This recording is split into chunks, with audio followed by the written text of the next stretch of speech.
Why, hello there, old sports, and welcome to beating Hollow Knight with only Flukenest. Now you might be thinking, is this really a challenge? Yes. Yes, it was. Shut up. Anyways, the rules are that we're going to be starting with Vengeful Spirit in Flukenest, and go from there. Hopefully we can do this. I don't know why I'm saying that, I already know what the outcome is. Now the first matter of business is getting our hands on the Dream Nail so we have enough soul to actually kill things, such as bosses. Thankfully, it's just barely possible to kill Grezmother and unlock Sly. Therefore, I spend I spend a long time grinding Geo, 5 Geo at a time, with the Aspid by the fountain, or this hot spring, to get 1800 Geo to be able to buy the lantern. So I spend the next few hours just killing the Aspid with one Flukenest shot, resting in the hot spring to recover soul, resting on the bench, going out, killing that Aspid, rinse and repeat, over and over, like 350 plus times, because if I'm doing the math correctly, it has to be at least 350. Yeah, so that was awful. I don't want to do that again. Once I have the lantern, I then go through Crystal Peaks, or I go through the first half of Crystal Peaks, and then I go through the little dark room area that would usually lead to the Ancestral Mound there where you can get Descending Dark, but I just take the drop to Resting Grounds immediately, and then go get the Dream Nail, yada yada yada, you know the drill. And now that we have the Dream Nail, we have functionally infinite soul, so we can actually play the video game and kill things with more than 90 health. Now that I have the Dream Nail, I decide to test out my new combat strategy against the False Knight. And the False Knight is thankfully pretty slow, so I have a lot of opportunities to Dream Nail it. This will become a problem later. You might be wondering why I'm fighting False Knight, considering I gave myself Vengeful Spirit to begin with, so there's no need to go to the mound. And that is a good question. Actually, there is a reason, it's for later, so I don't want to spoil the video, I don't want to ruin the story I'm telling, yada yada yada. Next up, I give birth so hard I disintegrate Zote. That's a sentence. After whatever the hell just happened there, I go fight Hornet, and Hornet is where, while False Knight was kind of the tutorial boss of this run, Hornet is the real first boss, because you realize something. I can't just Dream Nail any attack willy-nilly. I have to actually plan when I Dream Nail, which is not good. Or, it's just not convenient, because it makes the fight take longer, because if Hornet were to just, I don't know, not use Gossamer Storm for like 30 minutes, I could do nothing. So, that's wonderful. Also, I went into the second attempt with only 2 charges of soul instead of 3, instead of going back and getting a 3rd charge for some reason. I don't know why I did that. So, I was already off to a bad start on this attempt, which was the second attempt, but I did manage to defeat her, and that's what matters, is winning, I think. Yeah, I think winning is important. I don't know, I've only done all these challenges and won every single one of them. Cough. No, but Hornet isn't that hard because it's just tedious dodging her attacks, waiting for her to use Gossamer Storm, and then attacking from there. Also, there's that weird hitbox in the middle of the arena that just absorbs any attack for some reason. So make sure not to shoot your flukes there, because they will get just sent to oblivion. So that's wonderful. Anyways, Hornet is an easy boss. It's just tedious, which is most of the bosses in this challenge, to be honest. Then we get the Mothwing Cloak, and then we skedaddle. After returning from Green Path, I buy Shaman Stone from Salubra, which gives me a buff to my spells, but I am overcharmed for the time being, so that's kinda inconvenient, but I don't feel like waiting until I get 6 notches. Anyways, after that, I just sprint through Fungal Wastes. It's not too interesting, because I'm just avoiding combat, so the whole gimmick of this challenge is null. Then I get the Mantis Claw, then I rescue Bretta, and then I leave as fast as I can, because I do not want to spend time here, because I can barely fight back against the angry mushrooms and mantises. Once I return to Dirtmouth, I grab a few more mask shards, and then end up getting a 6th mask, which is going to be helpful. Then after that, I do a shade skip to Blue Lake, and then Blue Lake is just dashing madly across the thing, and then I would go get Dream Nail here, but I already have Dream Nail, so haha. Then after that, I just continue down the normal any % route, or a modified version of the normal any % route, involving killing the Gorgeous Husk, because money.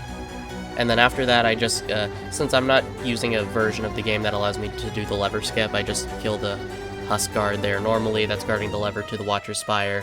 And then I go try to fight the False Knights, or the Watcher Knights, but then I just say no and leave, because I don't want to die. After doing some grinding grinding for Geo and grabbing some more charms, I go to Salubra and then buy another charm notch because charm notches are helpful. Then after that, I go to the Crystal Peaks and then fight the Crystal Guardian after picking up the Shopkeeper key. And the Crystal Guardian is kind of annoying, he just doesn't really have very many good opportunities to Dream Nail him, but I managed to take him down after an attempt of struggling. So yeah, again after that there isn't really much combat, so I just sprint through the rest of the Crystal Peaks, and then I get Crystal Heart. And now we can progress a little bit more. Yippee. Once I return from the Crystal Peaks and then go back to Dirtmouth, I go talk to Sly, and Sly is really grateful that I got his key back, so to thank me, he's gonna let me buy more stuff, which is actually really helpful because we can get Elegant Key, and we'll use that pretty quickly. And by quickly, I mean right now, so we're gonna head straight to the Soul Sanctum, head to the little side area, and then fight the guy. He's just a guy. I guess he's a mini-boss, but he's still just a guy. He's really annoying because you can't really heal, so just hope you can get good Dream Nails for the balloons and then just spam him down. After the soul guy is dead, I go get the little thing from the shaman, the energy, and then get Shade Soul. And Shade Soul is really helpful because it's just a flat damage upgrade, I don't really know what to say. There's more flukes, so I have more of a chance to miss, but if more of them hit, then I do more damage. Pretty simple, I don't really need to explain this to you guys. So, yeah, we now have a damage buff, and that means we can go do devious things with our now magical powers. I also pick up Soul Twister. Then after that, I go take the nearby lift up to the little nook in the crossroads where I can get a new Soul Vessel fragment, which completes the set and gives me another charge of soul, so yippee! This is the part of the video where I mercilessly slaughter Zero.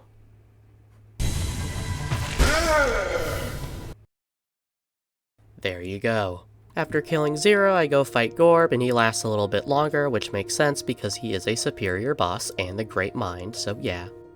While I sell my trash to Lem, I thought I'd explain my strategy. I mostly use Flukenest and Shaman Stone, but occasionally I'll end up using Soul Twister if I need that little extra bit of damage, especially in the fights where I can't use Dream Nail like the ghosts. After that, I accidentally trigger the cutscene by the fountain, and I try to explain to Hornet that I don't want to hear any lore right now, I want to give birth on people so hard that they explode. Wait a second. Maybe that's why girls don't like talking to me. Next up, I visit the Grim Troop, and the funny thing about the Grim Child is that if I just choose not to raise it, it still counts as a charm. Which means I can still go buy another charm notch from Salubra now that I have enough charms. Thank you, Grim Child. You always come in handy. After that, I decide that before infecting the crossroads, I want to go fight Failed Champion.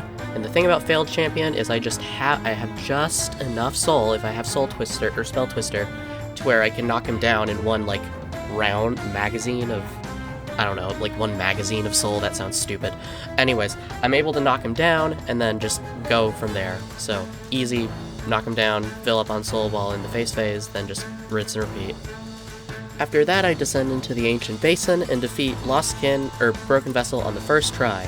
And I beat him on the first try. If you ignored the fact that I did not beat him, in fact, on the first try, I beat him on the second try, because I died because I wasn't being careful. Yeah.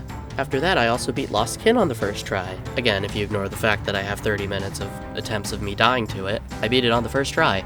And again, the balloons, as always, are a really big annoyance because they don't take knockback from the Dream Nail, so they just ram into you at full speed. But eventually I was able to find a good strategy, which just involved me Dream Nailing the vessel itself instead of the balloons. So take that, you... I don't know what to call you. I'm running out of creative insults. Not that they ever were. And then after that I go I acid skip into the Fog Canyon, and then go grab a Charm Notch, and then go fight Umu.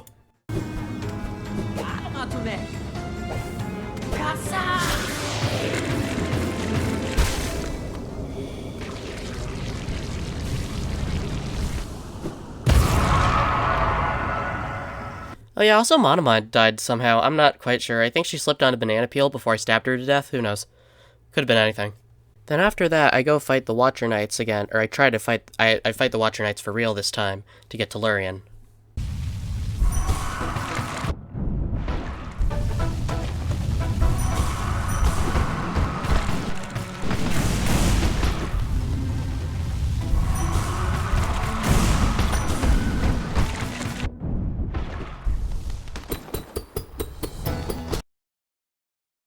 After Lurian mysteriously died in his sleep as well, it's really a problem. Anyways, I go fight Hornet 2, and Hornet 2 is annoying because she doesn't use Gossamer Storm on the attempt, but I only did one attempt, so I beat her. So take that, Hornet. Even if you don't give me good luck, I'll still beat you. Take that, Miss SILKSONG. I decided to, instead of going down the normal, pitfall entrance to Deep Nest, I decided to go through the main door, but of course that involves fighting the Mantis Lords. And the Mantis Lords were actually... They just move around a lot, so it's hard to get a good clean shot off on them. It's even harder to get a good Dream Nail off on them. But thankfully it feels like the first one has more health than the other two do individually. So that's convenient.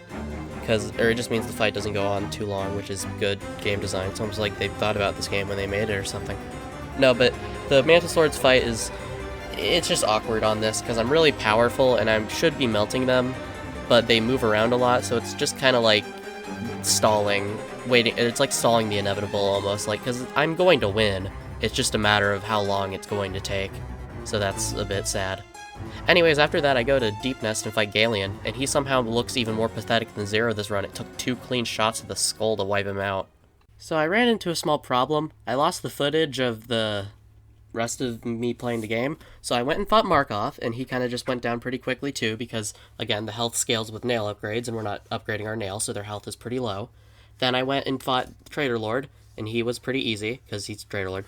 And then I got the white fragment from the White Lady, and then I got some more essence, and then I got the white fragment from the Pale King, and then I combined them together to get the King Soul. And you might be thinking, oh, you're doing True Ending, that makes sense.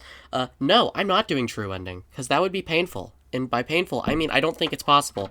So what I decided to do is use King Soul to fight the Hollow Knight, because you can't Dream Nail the Hollow Knight.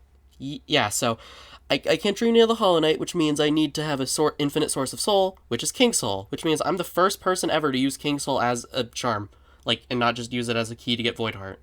And I can't get Void Heart to fight the Radiance, because that means I would not have King Soul, which would mean I don't have infinite soul, which means I can't attack, which means I lose. So that's unfortunate. Anyways, yeah, it was kind of unfortunate, but, yeah. Sorry. Anyways, just go fight the Hollow Knight. I don't care.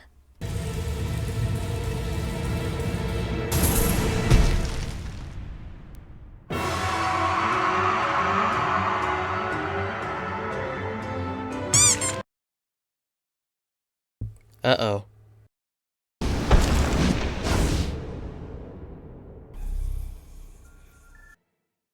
So I have a problem. That being, I can't damage the Hollow Knight. Mostly. When it jumps, or does its plunging fire pillar attack, I can damage it while it's falling.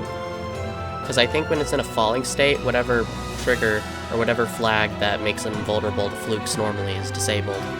Or whatever flag turns it invincible to flukes is only active when it's standing. I don't know how that works.